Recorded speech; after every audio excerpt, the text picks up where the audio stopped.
Hey everybody, Ryan McCaffrey with IGN. I am joined by a video game power couple, Bill and Amanda Gardner. You may not know them now, but you're going to know them very soon. So they are both members of the Deep End Games, makers of the upcoming first-person horror narrative Perception. Bill, you founded the studio.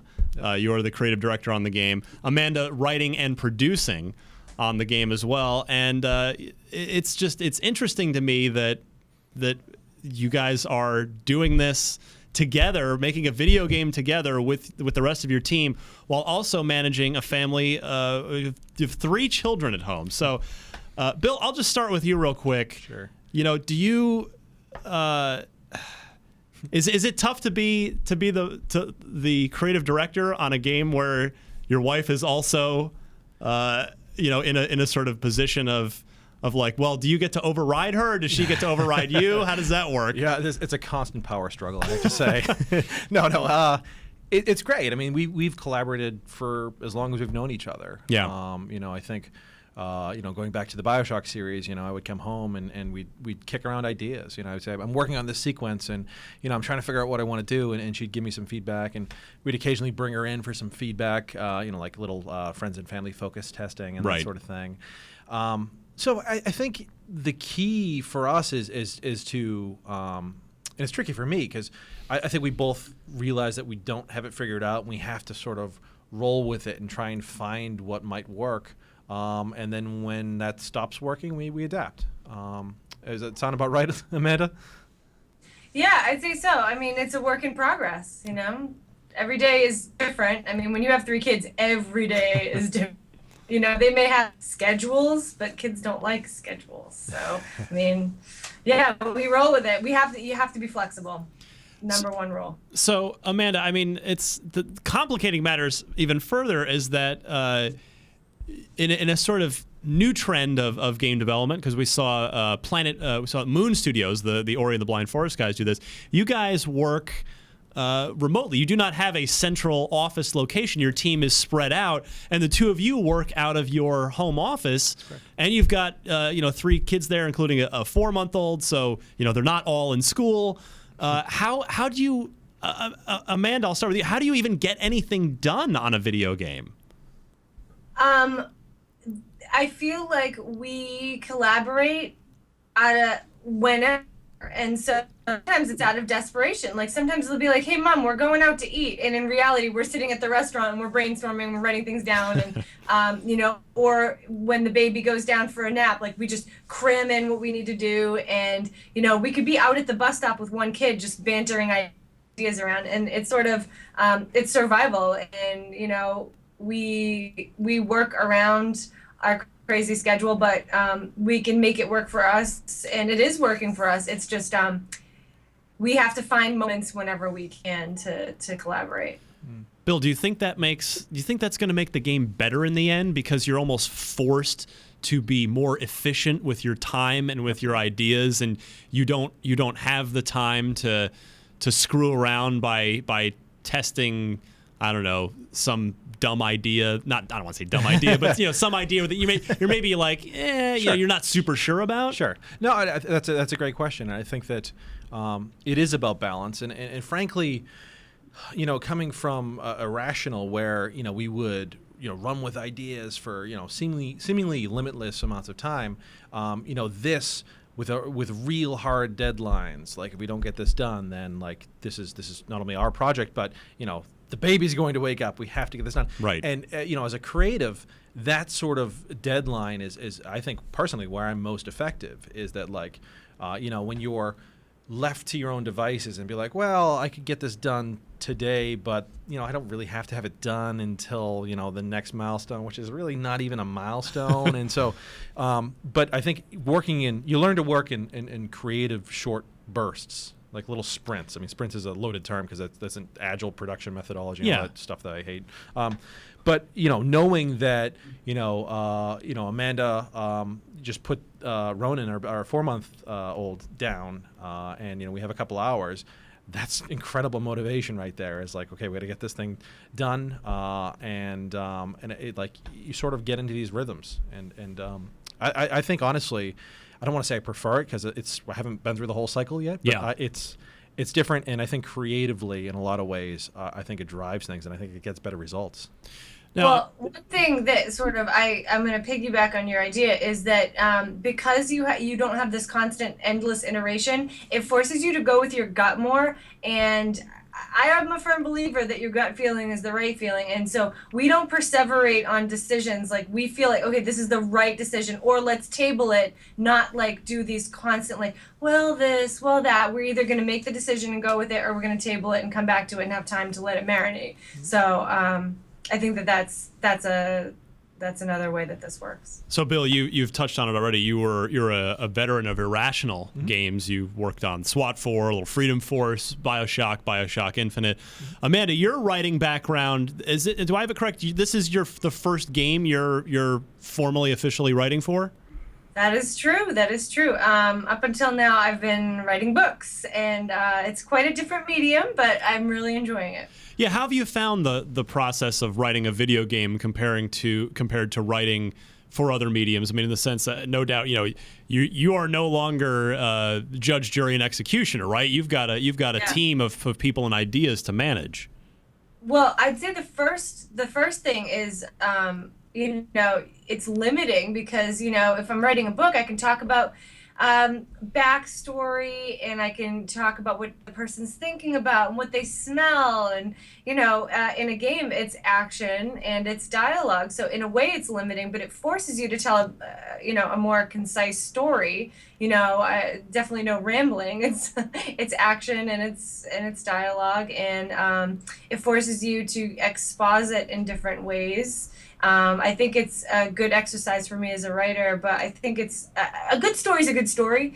So I think I just have to fall back on the tenets of what makes something compelling, what makes a character likable and three-dimensional, and just sort of fall back on those gut feelings and the medium, and work within the medium. So Amanda, I'll stick with you here with. Perception stars Cassie, who is a young woman who's blind. We haven't, I think for the worst of the industry, we haven't seen a lot of female protagonists. It's something that seems to be slowly starting to change. Is that something that you're really zeroing in on and really wanting to make sure that Cassie is an interesting and modern character who can set a good example for future female protagonists in games?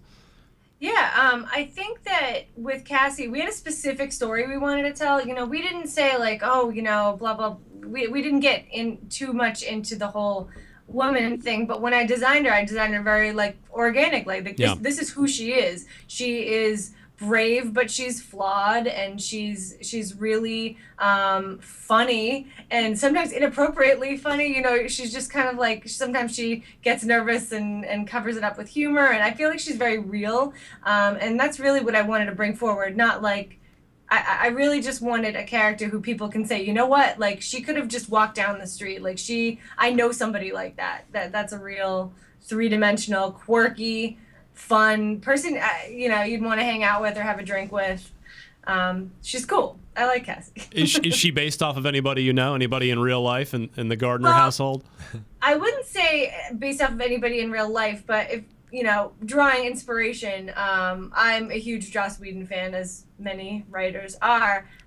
So obviously, like, I wanted that little bit of Buffy snark to her, but I think my main influence was Starbuck from the reboot of Battlestar Galactica that was on the Sci-Fi Channel. Yeah. I just think she is just so badass and kind of crass and funny and very human. Bill, how do you find? Because you've got the husband and wife dynamic. Do you ever either hear from or suspect that the other members of your team are sitting in their home offices working, going, "Oh, we're held up because Bill and Amanda's kid had to go to soccer practice. We're supposed to have this conference call to talk about, this level design thing." Like, do you ever sense any frustration from your team members, or do you get the sense that they kind of get it? Well, I certainly don't sense it. I think part of it is we're working with amazingly talented people who are amazingly professional, and I think part of the challenge, and I think one of the benefits of working asynchronously is that you have to get used to other people's rhythms, and same way you get used to the baby's rhythms, you get used to the rhythms of the team, which is to say that there are certain hours that you generally expect people to be doing their own thing. Justin Sonekelb, who I worked with since BioShock 1, he tends to be a night owl, and he works. Sometimes he'll work, days at a time, but generally speaking, he's working into the midnight hours. Whereas Amanda and I tend to start pretty early nowadays, which is something I never thought would happen. Just because I was also a night owl for years and years. But so I think it's just about again adapting, and it's about as long as people are engaged, and as long as they are sort of getting their maximum potential, if I can sound really cheesy. But the reality is, you're not going to work the same hours as other people when they're at their home office. But I think because they're working how they're comfortable, and they're not having to get in the car and drive downtown and waste an hour getting ready and getting to work and all that sort of stuff, I think people come to work more energized and more ready, and I think more willing to commit and to bring their A game, because they're not having to deal with all the sort of BS that comes with the office environment. So it's tricky. It certainly is. But again, one of the benefits of the particular people that I'm working with, Ben and Kirk and James and everyone else, is that generally speaking, you need something. They're there, and they're extremely flexible. And they're sort of there, willing to not round the clock, but they get the sort of intensity of this project, given that it's a small one, and this is a chance to really make something special. Is the tagline for the studio "pants optional"? Oh my goodness, it should. It is now, right? Or pajamas, It should be pajamas only, or what I mean. Like that seems like a good perk. Like, well, we're gonna hire you on, and it turns out you don't even have to wear pants to work. It should be. That one's not free. appropriate, but you can steal. That is exactly how I work. Just so you know, like most of the time, I'm still wearing my boxer shorts. So, it's I mean, I think that if people are comfortable working, you get better work. Amanda, do you think is this the first time you've formally collaborated with your husband before? Well, I mean, it depends on what you mean by formal. He mentioned that we would banter back and forth about BioShock, but whenever I wrote any of my books, Bill was my first and strictest critique partner. In a good way. That man can break a story. I mean, he can just tear it to shreds and well, but he worked for Ken Levine, so guy knows how to do it. So with every book I've written, we've collaborated heavily on that.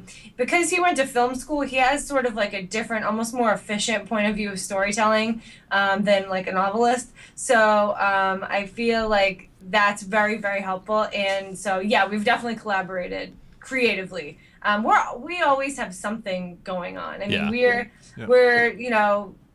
that couple who it's just part of our daily life, is that we're two very creative people, and that we kind of always have to be working on something. So, but it sounds like this is the first sort of formal business relationship between the two of you. Yes. So have you found that then because you've creatively collaborated over the years, that is the business relationship no different? Or does it add any complicated layers to your relationship?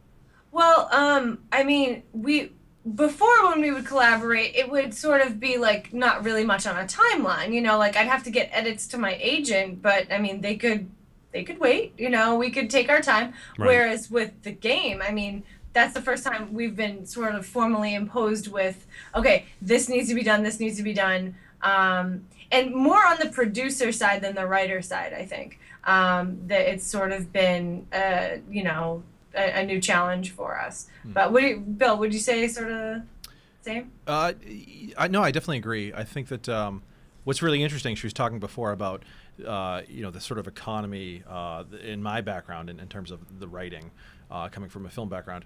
But it's interesting coming from someone who's still pretty green in the actual development side of things. Amanda brings amazing perspective in terms of sometimes I'll be presenting an idea to her, a little level sequence or a scripted sequence, and I'll say I'm kind of stuck here. I'm not really sure how to handle this, and sometimes she'll come in with a very simple and elegant solution, simply because she doesn't necessarily think about games exactly the same way as I do. Yeah. And so there's a really nice back and forth that we have, and I think frankly it's very fresh to me to have that different perspective, because my whole experience has been working with seasoned people, and even the people that I've brought in who are junior, they're coming through these schools focused on game design or what have you, and so it's sort of a bit of an echo chamber. And so having someone from a different discipline like Amanda has been huge in challenging me, and I think making the game a lot better.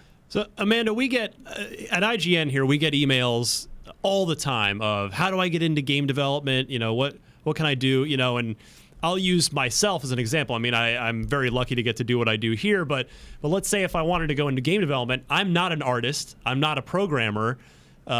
Is producer kind of the can I be in games without those skills? I'm not, because you have writing skills, you probably have other skills, but is a producer a way for somebody to get into the games industry that doesn't have those raw technical skills necessarily?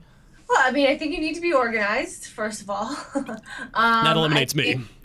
I jokingly said, that I would take this on because, I mean, I chase people around and nag them anyway, so that I may as well get, credit for it this way. But, I think it takes sort of a certain personality type. I think you have to be a little bit type A. I think you need to be a little overly on top of things.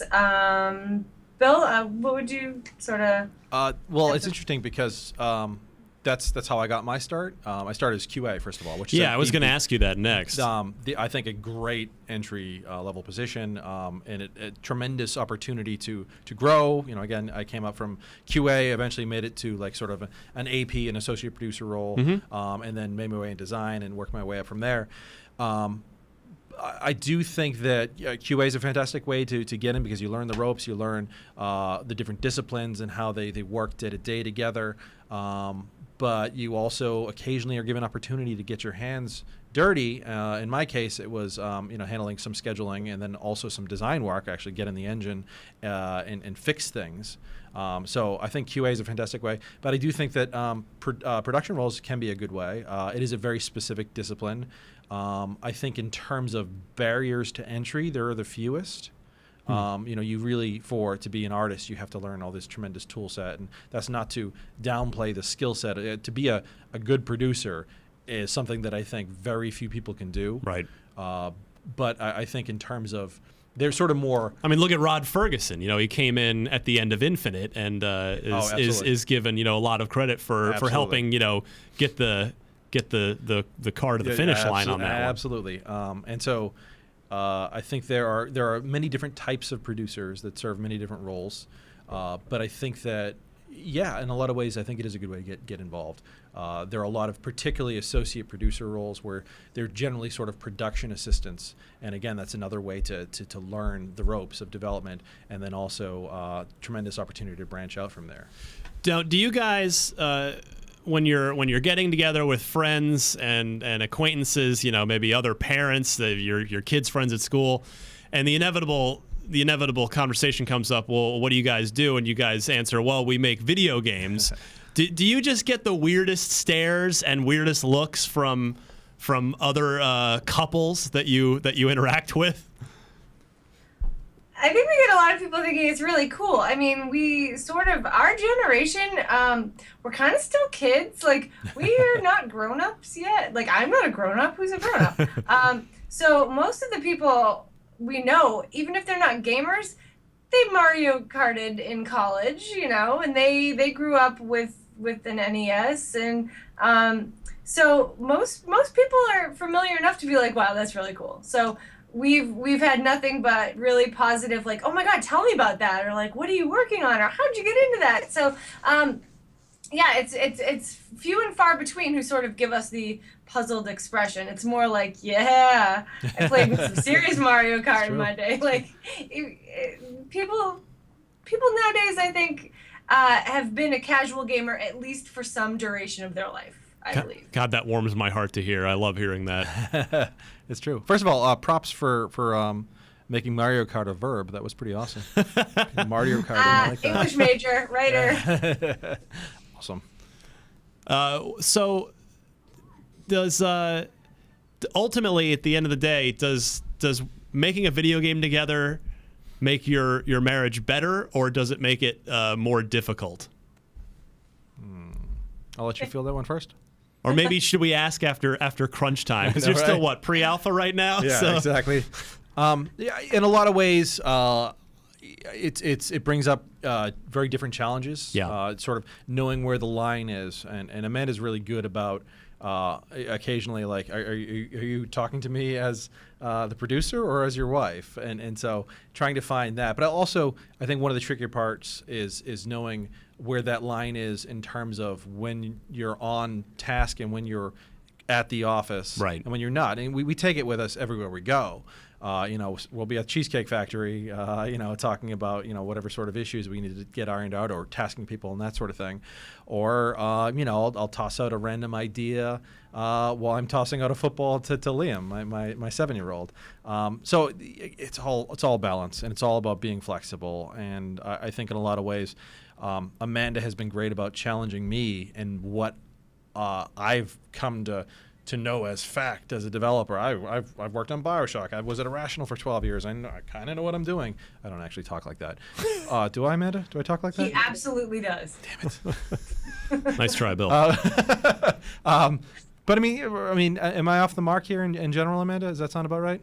No, I mean, it's the lines are blurred between work and home. And, I think that, if we had, it's just how we have to work. Like, this is how we're doing it for this game and right now. And it's got its challenges. It can be kind of exhausting. I could be dozing off on the couch, watching South Park, and he'll be like, hey, so this level, blah, blah, blah. I'll be like, I just want to laugh right now. I don't want to talk about it right now. But, I mean, we are passionate about making this game. And, if we need to pause whatever we're watching to really resolve something, we gotta get it done. As a parent myself, who's having to make decisions about what my kids' video game experiences are or are not going to be, I'm curious with the two of you, given how the fact that you're making video games and you've got 3 kids, do your children play video games, and do you play with them, and sort of what's your philosophy with regards to video gaming and your kids? We are super avid gamers as a family. We play together. We've exposed our kids to just about every type of game you can imagine, and I think that that's sort of how I was brought up. I was exposed very early on to the NES, and Me too. Right, and so I think, looking at my life, I think video games have had a profound impact. I think that besides the fact that it's my career, it's been my career choice, it's really shaped a lot of sort of how I approach problems. And it's shaped, giving me skills of like spatial orientation and just all kinds of benefits tangible benefits that I see from video games. Yeah. But again, it's all about balance. We introduce our kids and expose our kids to as much as we can. So video games and sports and art, and every night we're up looking at the map of the U.S. and teaching them all the states, and just try and expose your kids to as much as you can. And so, but yeah, we play a lot of games. So what do we play together, Amanda? What kind of games? Well, a lot of Smash Brothers, Minecraft, That's a big one, yeah. Super Mario Brothers 3D. Yeah, Mario Brothers 3D World's a big one because you can play four player, and it is just I think one of the best family experiences in gaming. I mean, there's cooperative elements, there's competitive elements, It's totally age appropriate for just about anyone. It's just one of the most joyous games I think out there, and we have a lot of fun playing that. I think that's our sort of family favorite go-to game. Our middle one calls it Mario Cats, just because he loves the cat suits, and he's just like, let's play Mario Cats. But, you know, I feel like it teaches them a lot of good things. Patience, problem solving, different ways of attacking a problem. I mean, the list goes on. But as with anything, you know, you monitor it and you know what you can and can't show them. So, you know, our older one, he plays Plants vs. Zombies. That's Garden Warfare. Yeah. That's fine. There's some shooting, but you're a plant and that's okay. Whereas there are other games where we would definitely draw the line. It's really a case-by-case basis, I think. I mean, luckily, you know, Bill and I know the market of what's out there well enough to not just be like, so what is this Slender game? That sounds really fun, you know? So, you know, we know it well enough, and we play with them, and we don't just sort of, unless it's out of desperation, just hand it to them and be like, all right. There are a lot of tricky games out there, too. Like, you know, Castle Crashers is a great game, but... you know, it looks very age appropriate, but I mean, you've got a lot of decapitations Some violence, and stuff. yeah. And so, you know, it's all tongue in cheek and very cartoony, but at the same time, you know, it's like, you know, I think it was one of our neighbors. You know, they have kids same age as ours, and so they're like best buds. And I think they introduced them to it, and it seemed like a good game at first. And so, like, you know, we had seen it played a bunch, and then finally was like, wait a minute. We ourselves had become desensitized because, you know, we play games our whole decades, lives. Yeah. I mean, Toe Jam and Earl ruined Amanda. I mean, she's just a completely... She just raps, walks around rapping. Opening gifts. Going up elevators. Yeah. Yeah, I'm really excited. I just got to throw in a Toe Jam and Earl. I appreciate it. I like, seriously, you said it and like just I lit up. Sorry, wow, tangent. But yeah, so I think it's about monitoring and again, balance. All right, Amanda, I'm going to put you on the spot. Sophie's Choice, you got to throw somebody off the boat. Oh my God. BioShock or BioShock Infinite? That is the most difficult decision Or swap. I've ever had to make. I mean, what? Okay, as much as I love Infinite, I'm going to go with the original BioShock. There was just such a sense of wonder when you got down to Rapture, and it was unlike anything I had ever seen. And it's just brilliant. And so is Infinite, and Infinite is incredible. But I'm going to have to go with the original. There's no wrong answer on that. Yeah, it's just fun to make you think that there has to be a right answer, but there's not. Well, you guys are fantastic. This is, I feel like you've already answered this in the course of the interview, but I guess my final question would be, well, I guess, how long have you two been married now? You got 3 kids. We've been married 10 years. 10 years. It's funny, we celebrated it early by going down to Newport, Rhode Island, to look at some of the mansions and get some inspiration. Working. Because nice. Our anniversary would have been right in the middle of our Kickstarter campaign, so we did that a little bit early. But yeah, 10 years this past May, hitting 11 this So May, over 10 years, congratulations. So what is the secret? I mean, it's, you know, not everybody is lucky enough to have a spouse, a significant other who enjoys video games or even understands them necessarily. What is the secret to a good marriage? Because you guys seem to have it pretty dialed in right now, from what I'm hearing from you guys. Well, I just want to backpedal and just sort of tell a story about when Bill and I first sort of started talking. Is that our first real conversation was, I said something to the effect of like, oh, I heard PlayStation 2 is going to be backward compatible. And he was just sort of like, hello. So, I mean, we did sort of have the game thing in common from the start. That's awesome. I mean, I've been playing games my whole life. And when I knew that he worked at the time it was Electronics Boutique. Electronics Boutique. So, you know, we had games to start that conversation. But I think that... I think that you need something in common that is sort of a work in progress, the way a marriage can be a work in progress. I feel like hobbies are cool. shows that you love are cool, but if you have something that you're both really passionate about and can sort of play off, I think like, he keeps me really intellectually curious, and I think that I'm a firm believer, I taught for 10 years. I believe that, like, being a lifelong learner is the most important thing that a human being can be, and I think that, like, we both are such curious people that really keeps we never run out of things to talk about, like, ever. It's like we could be in a car ride for 10 hours and just nonstop, you know. So yeah, I would say that. Anything to add, Bill? That is a great answer. I think she hit the nail on the head. I think, yeah, I mean, they say you should marry a friend. And I think, right from the get-go, Amanda was my best friend. And I think everything that she just talked about, it's 100% true. We hit it off, and we complement each other so well. But I think it's always that we're pushing each other, challenging each other creatively and intellectually, and I think, yeah, we're just best friends, you know.